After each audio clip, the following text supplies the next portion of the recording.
Esse canal é totalmente parcial e apresenta apenas uma das histórias possíveis. Se persistir a confusão, as referências deverão ser consultadas.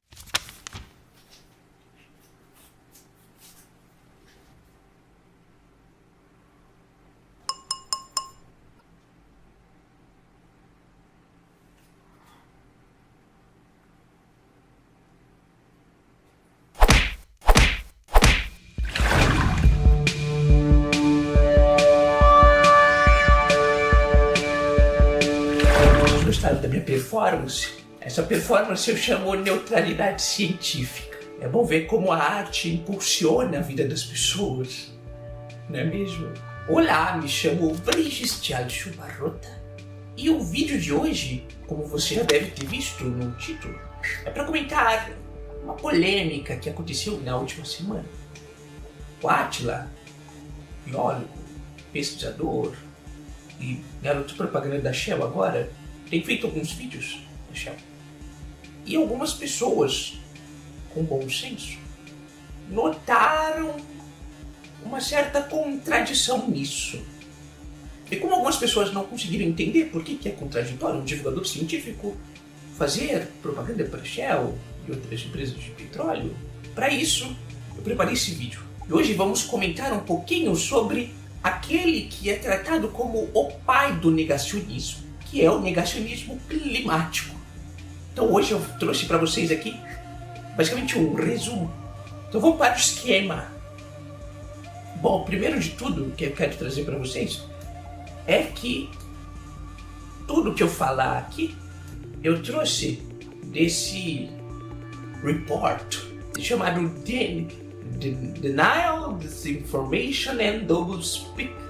Big Oils involving efforts to avoid accountability for climate change.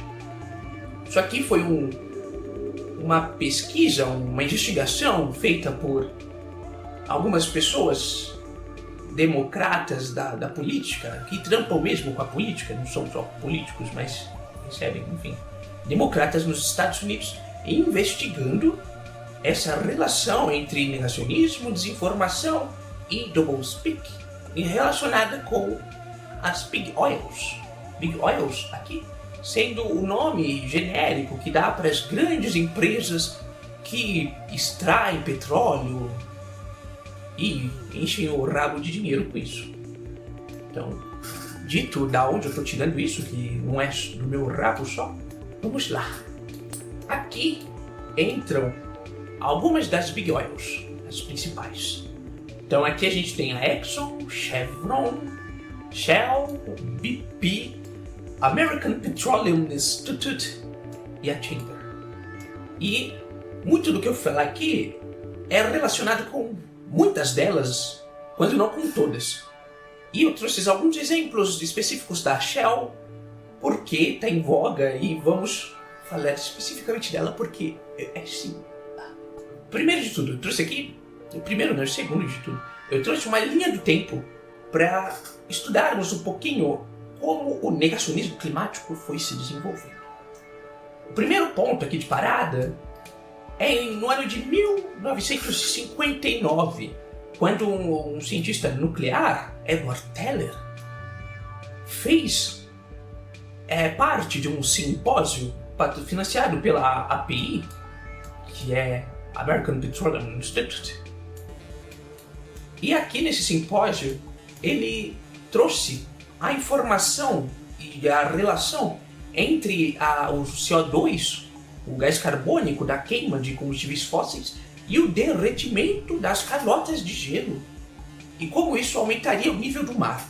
Então, primeiro ponto, primeira pessoa que vai comentar um pouquinho sobre isso e que tem relação direta com as empresas de petróleo é esse rapaz, Edward Teller.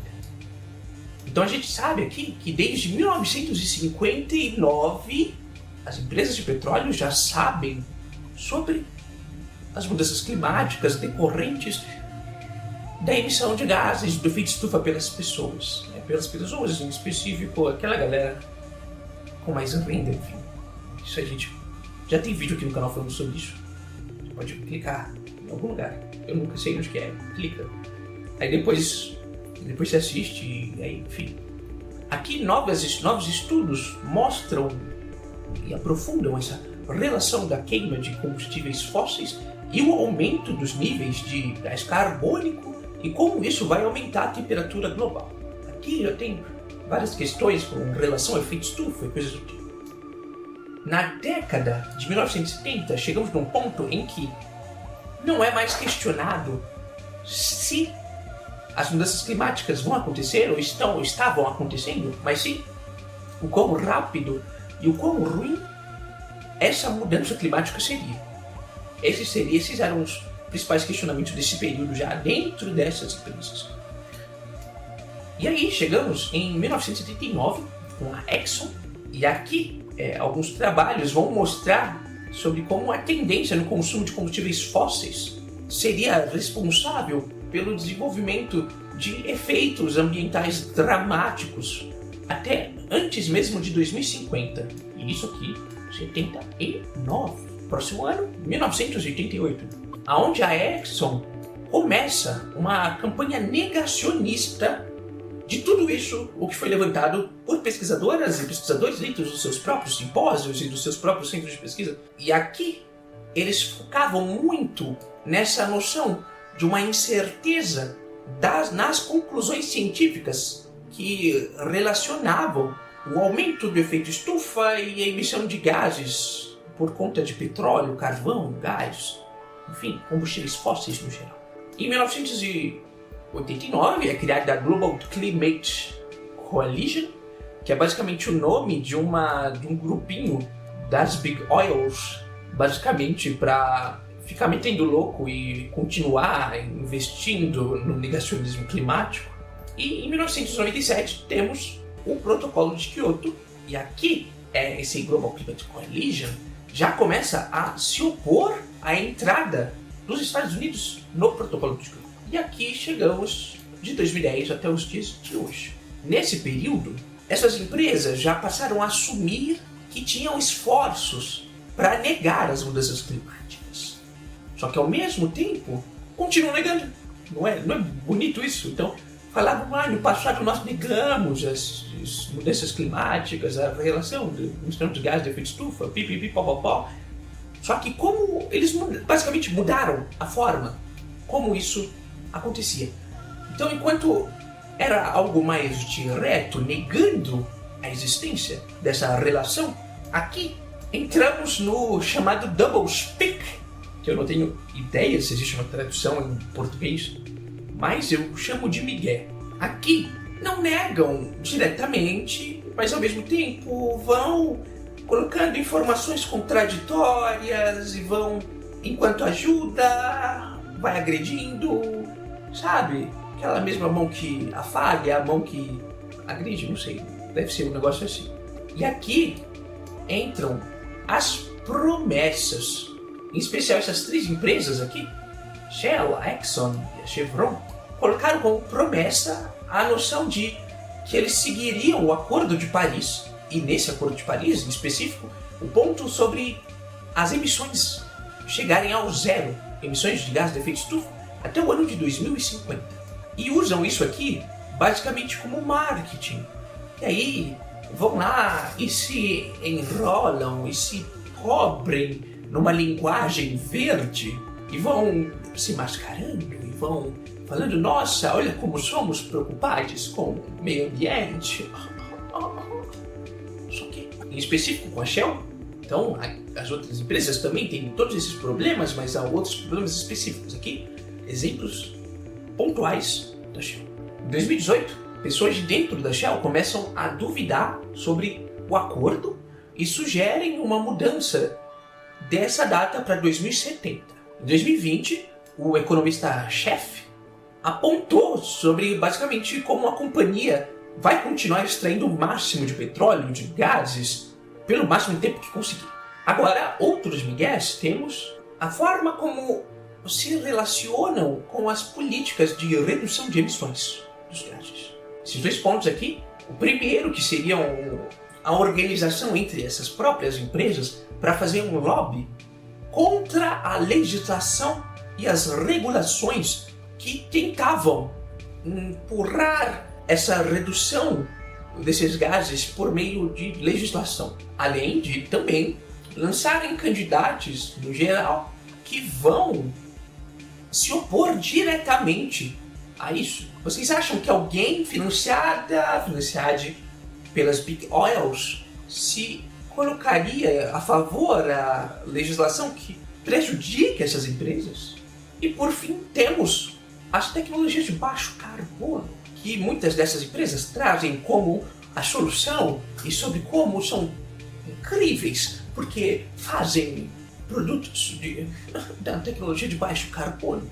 E temos aqui basicamente 2 pontos principais. O primeiro sendo a captura de carbono, então instrumentos, máquinas, essas tecnologias que capturariam o carbono e colocariam embaixo da terra em diferentes capturas, enfim. E biocombustíveis à base de algas.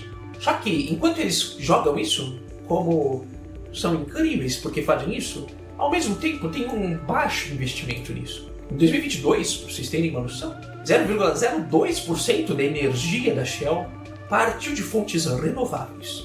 O restante, a esmagadora maioria, combustíveis fósseis. Quem diria? E com relação a esses biocombustíveis à base de alga, em 2003, no ano passado, praticamente todas as empresas cancelaram seus programas que pesquisavam isso. E, por fim, vamos falar sobre as relações dessas Big Oils com instituições acadêmicas, como universidades, faculdades, enfim.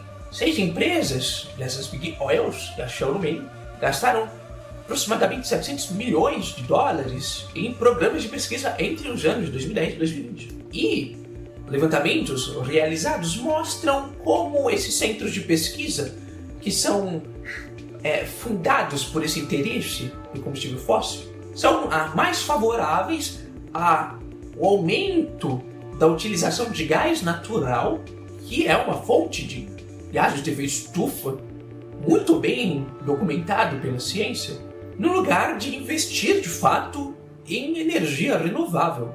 Eu trouxe tudo isso para conversarmos um pouquinho e para aprofundar a discussão no tema sobre principalmente como, até mesmo dentro da divulgação científica, também temos diferentes atores que acabam reproduzindo um discurso que é baseado basicamente em negacionismo climático.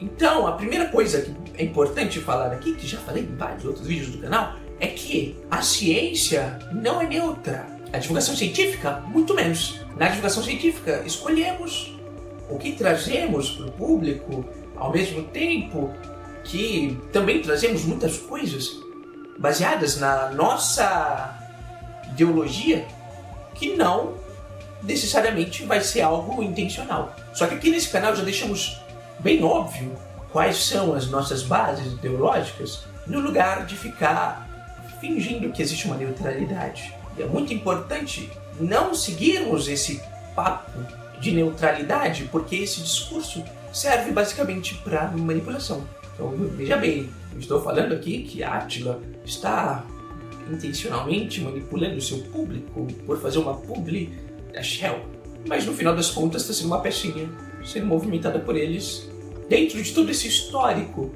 de negacionismo climático. Então é isso, meu trabalho foi feito aqui hoje.